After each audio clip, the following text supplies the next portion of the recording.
Welcome to the Vets Talking Pets podcast. From scales to tails, real talk with real vets. No pet subject is off limits. With your hosts, Dr. Maggie Roberts and Dr. Vanessa Howie. Hello and welcome to this episode of Vets Talking Pets.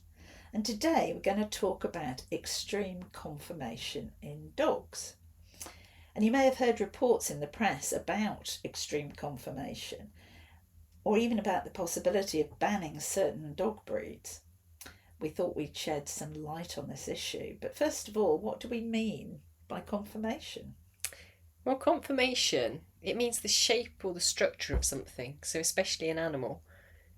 For example, the head and body shape, the leg length, the eye position. And extreme conformation in animals tends to occur when the shape has become changed and exaggerated compared to the shape that has evolved over many years to suit the animal's environment. It can occur either because of naturally occurring genetic mutations, influences in the uterus, so things like drugs or toxins that have had an effect when the puppy's in uteri, or because of deliberate selective breeding, so where people have actually gone out to make that conformation become extreme as a result of a desire to have that.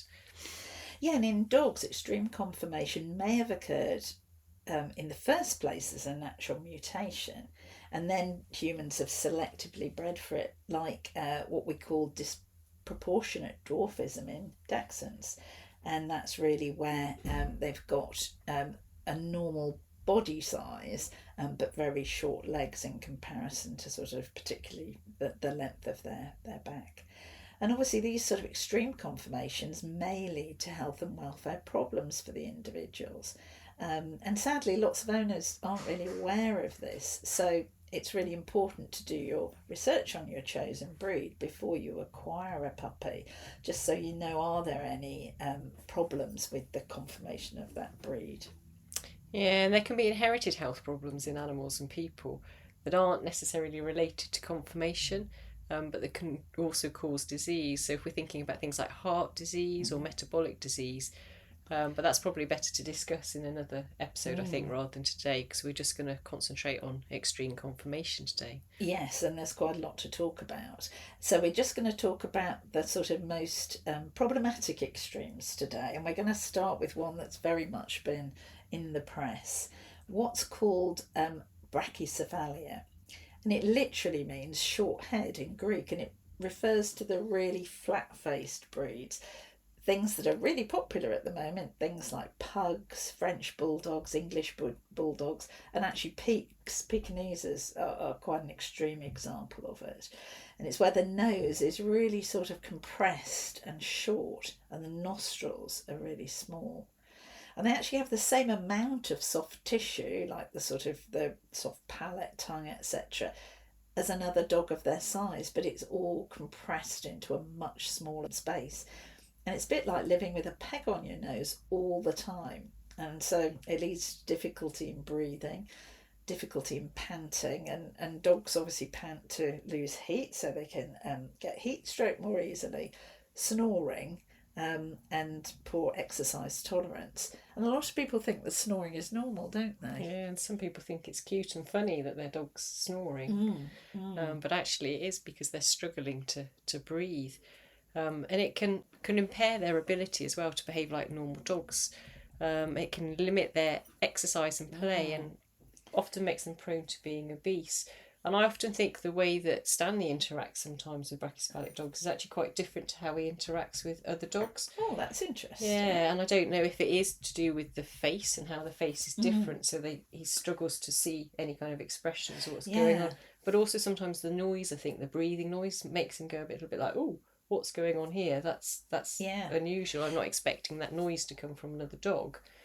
Because dogs read each other's facial expressions, and ours actually as well, don't they? Yeah. But I suppose if the face isn't quite normal, then they might not really know what to make of it.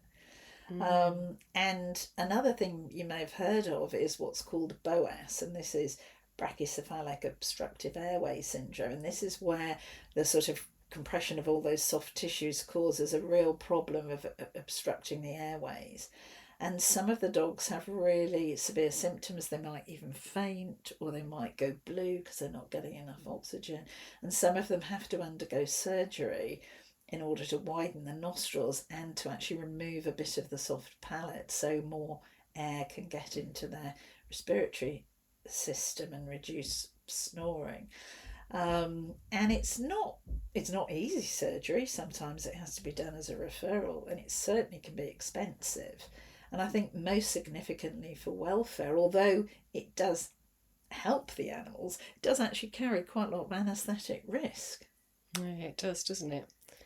I was just thinking about what brachycephalics really are, that people know what they look like, but it is as though you've just got a Labrador's nose and just squashed it back up between into its eyes. If you've got like a soft toy, is a good way of kind of demonstrating, isn't it? And all of those bits that are up in the nose are still there. They're just all squashed into a tiny little space. So imagine trying to breathe through that. It's going to feel like there's something in your nose that you can't breathe through. Yeah. And likewise, that big, fleshy, soft palate stuck halfway down your throat. So obstructing where you breathe through. So and certainly as vets, when we anaesthetise animals, we put a tube down their windpipe to help them breathe. And it was sometimes quite hard to intubate them, wasn't it? Because there was all this sort of floppy tissue, and you had to sort of push it out of the way with the end of the tube to find the top of the trachea, the windpipe.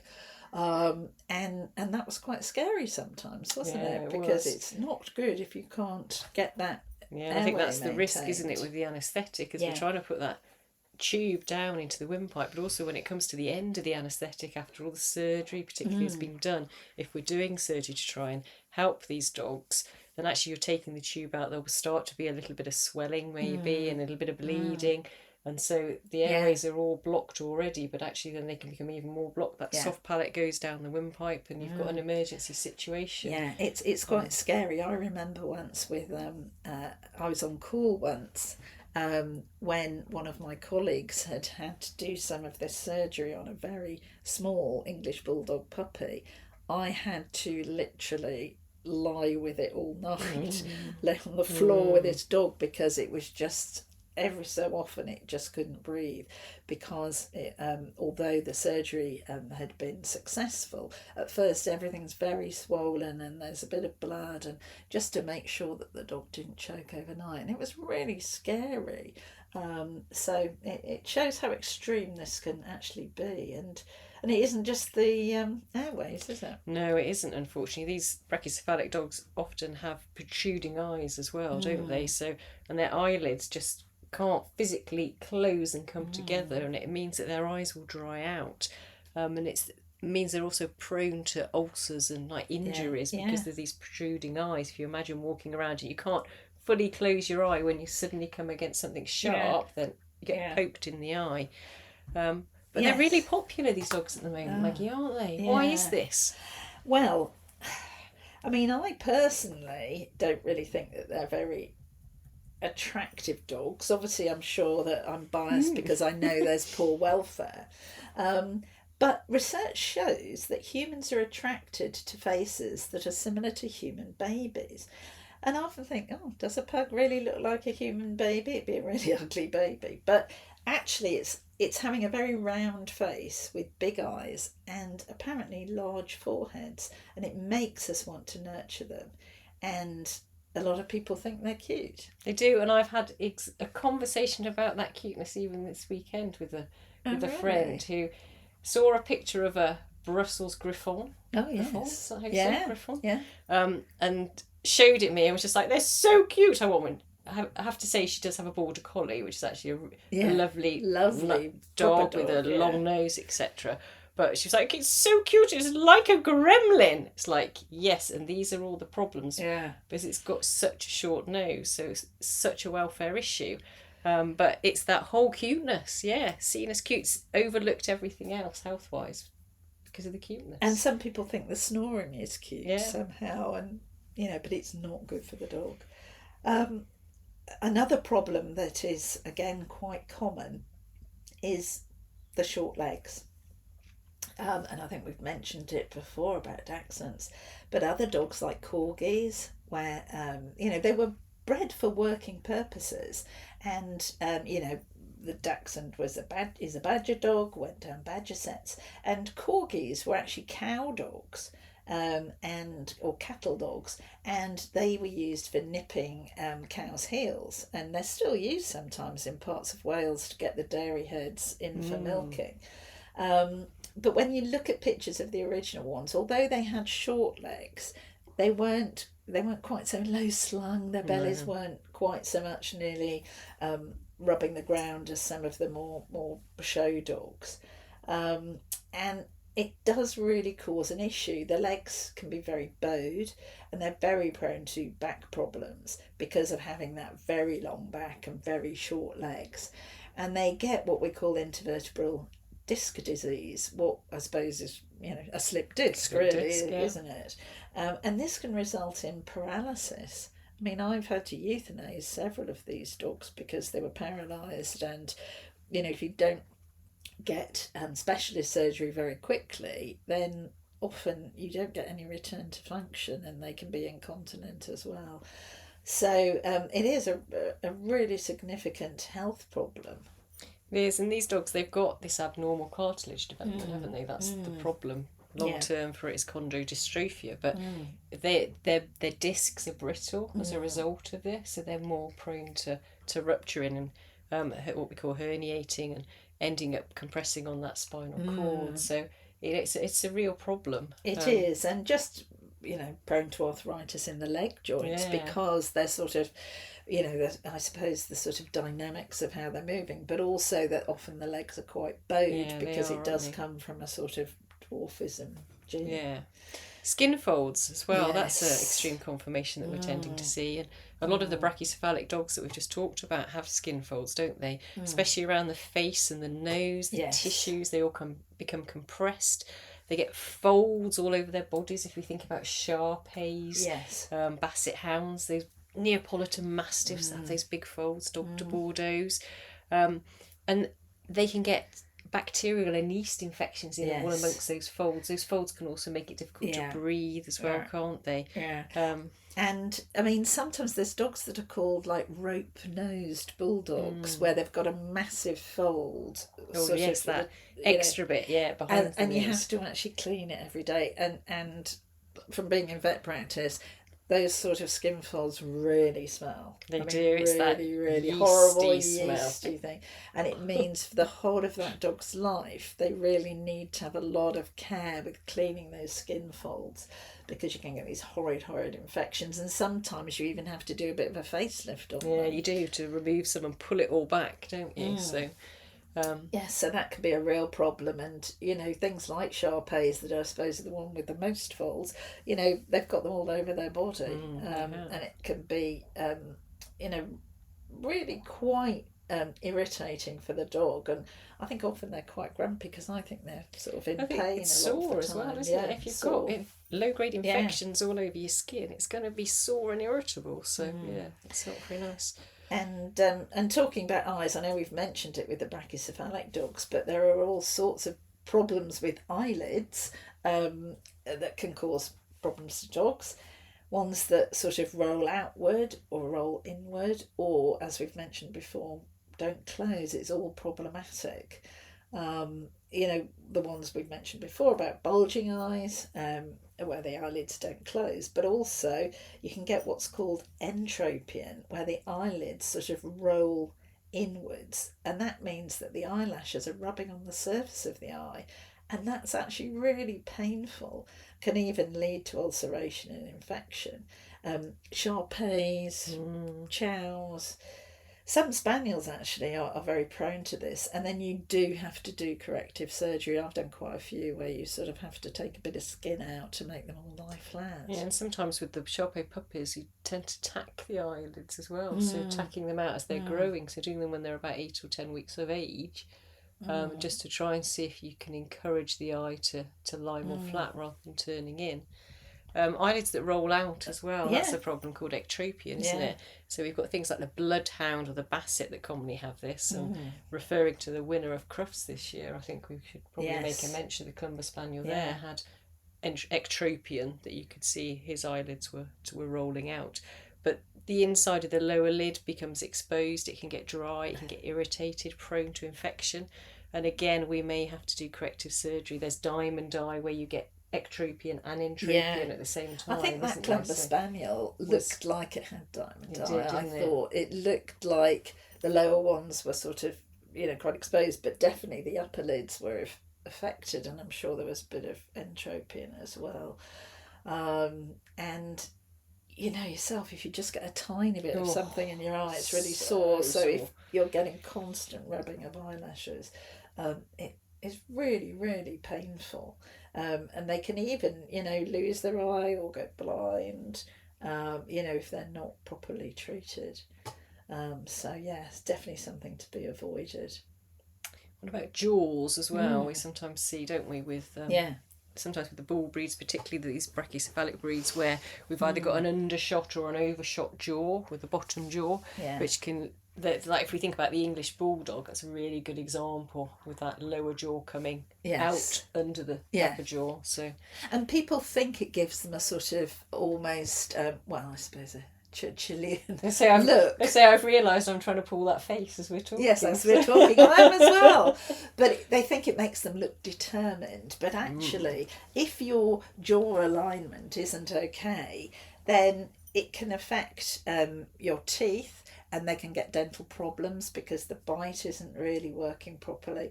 And it can, in extreme cases, affect their ability to eat normally. And again, that can be a real problem. But yeah, a lot of the sort of brachycephalic dogs can get really bad dental problems because there isn't enough room for them to sort of lie in a straight line. Really, they get more crowded, don't they? They're all crowded and overlapping, and then they're more likely to get tartar or bits of food or even bits of hair stuck in them. Again, something that smells really, really horrible. Tail length as well is another extreme. That's it's an interesting one, isn't it? Because some dogs have a natural mutation that's caused the tail to be shorter or bobbed, but it's then been adopted as something that people like, so they don't have the tail. But actually, it's a spinal deformity. It's something that we call hemivertebrae, and it can cause a curvature of the spine. And it's actually quite painful as well, so it can cause problems as time goes on. But some of the brachycephalic dogs have what we call this coiled or screw tail, so the Frenchies particularly, and they have this deformed vertebrae in their back. So it can also affect kind of their bottom area, their anus, can't it? And various things can happen as a result of that, which is just not nice for the dog, and it can cause pain. And tails are really important for communication. That's how dogs talk to each other. So it's really important. So actually breeding that tail out is really it's negative really welfare. bad. And unfortunately, one of the sort of negative sides of banning the docking of dogs' tails where they're cut off, which we would never advocate for at all. But some people, because they're not allowed to dock their dogs, are trying to breed dogs that are naturally bobbed. So they're born with a short tail because their breed is meant to have a short tail. Actually, all dogs are meant to have a tail, a normal length tail that can wag and can, obviously express their emotions. So it really can cause problems. Neither docking nor these dogs with little bob tails really are fit for purpose, I suppose, and certainly can suffer because of it. So I suppose what we ought to move on to, obviously we've covered all the worst case sort of conformational problems, is to talk about something called the Innate Health Assessment.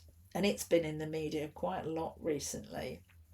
There's been loads of misinformation about what this actually is, making out that it is something that has been set up to lead to the banning of certain extreme breeds. And this isn't true. I mean, we actually know some of the people who were involved. Professor Dan O'Neill is a lead researcher from the Royal Veterinary College. And actually it's about developing a tool to try and decide from the sort of conformational aspect, the shape, etc., which dogs should we think about breeding from and which ones we shouldn't. Yeah, and they've used data from thousands of dogs' records, haven't they, to highlight the worst conformational problems that exist in dogs. And certainly in terms of it, as Maggie said, it's designed to be simple and only covers the conformation issues. And there are other health tests which vary from breed to breed that also need to be considered. So, for example, heart scans in Cavalier King Charles Spaniels, because they're prone to mitral valve disease, and other health tests. I think this is where some of the misunderstanding has come from, that people are saying, oh, well, it's far too simple if you're just going to say if a dog's got short legs, it's not fit for breeding, or if it's got a very flat face. But the idea is, obviously, you look at your dog from a conformational point of view first, and then even if actually they're okay from that perspective, you still want to go and do the other genetic testing, or x-raying hips, because obviously a lot of dogs, particularly the bigger breeds, can get problems with their hips, with hip dysplasia, etc. So I think it's important people understand what the tool's for, and it's not about getting rid of breeds, it's about trying to encourage people to breed from dogs. For example, there might be a Dachshund or, a Corgi, but try and select some with slightly longer legs, so you can start to get ones that perhaps are a little bit more fit for function, or dogs where they do have a bit more of a nose, if they're from a traditionally brachycephalic breed. It's voluntary at the moment, isn't it? It is, and ultimately it's all about better welfare for dogs, isn't it? It's vital that all breeders make this effort to try and produce these healthy, happy dogs. We want happy dogs. We want dogs that are experiencing good welfare. It's not about being difficult. It is genuinely about trying to improve dog welfare. And I think we've got to remember that, breeds are really a man-made concept. They're all dogs, and just because we say, oh, a certain dog should have legs that are whatever percentage of their back length for the breed standard, if that's not actually good for the dog's health, then perhaps we should change that breed a bit. It doesn't have to be necessarily completely changed, but we could do things so actually perhaps their mobility is better or their breathing's better, because these things are really causing poor welfare. And as vets, we've seen all these things multiple times, and it's really sad. It is really sad. And in some countries they have banned certain breeds, or sometimes it's the characteristic rather than the actual breed, like saying you mustn't breed dogs with really fat faces or really short legs. At the moment, that's not the case in Britain, but I think it would be really good if we say certain really extreme characteristics can't be bred. Yeah, definitely. Because we've got to remember that dogs are sentient beings. So we need to choose a dog that can move, that can communicate, that can eat and breathe easily, and don't suffer from chronic pain. Surely we all want that. Is that not common sense? I know. I think that's what makes me a little bit sad when certain groups have been quite negative about this work. It is all about trying to get dogs that are happier and healthier. And also you've got to think then from an owner's perspective that, it costs more money in vet's bills if they're having all these problems, and also just things like they do smell more in certain cases if they've got loads of skin folds, and you can't take certain dogs out on a hot day because they can't cope with the heat. So again, we'd really encourage you to do your research, to talk to your vets or your vet nurses, and find out about the problems in different breeds. And I've seen some comments online about, but do we want all dogs just to become medium-sized brown dogs? Because where there are lots of street dogs that just breed amongst themselves, places like Sri Lanka, that I've been out to and seen some work a charity out there does on the street dogs, most of those dogs are medium-sized brown dogs that are a sensible dog-like shape. Would it really be that terrible? I think, shall we leave it with I that think question? we should leave it with that question, Yeah. you know, because those are pretty happy dogs. Yeah, definitely. Oh, well, thank you everyone for listening for today. I hope we have given you food for thought to think about Yes. extreme conformation and actually the welfare impact to dogs as a result of it. So, and obviously it's not just dogs, so in future episodes we will be talking about some of these things in cats, and also it affects things like rabbits as well, doesn't it? It does So indeed. there's lots more for us to talk about. So hopefully we'll see you next time. So until next time, goodbye. Bye. Thank you so much for listening to this episode of Vet Stalking Pets with Dr. Maggie Roberts and Dr. Vanessa Howie. If you have any questions or comments, please email us at info@advovet.co.uk. And please join us again for our next episode. Your pets will thank you.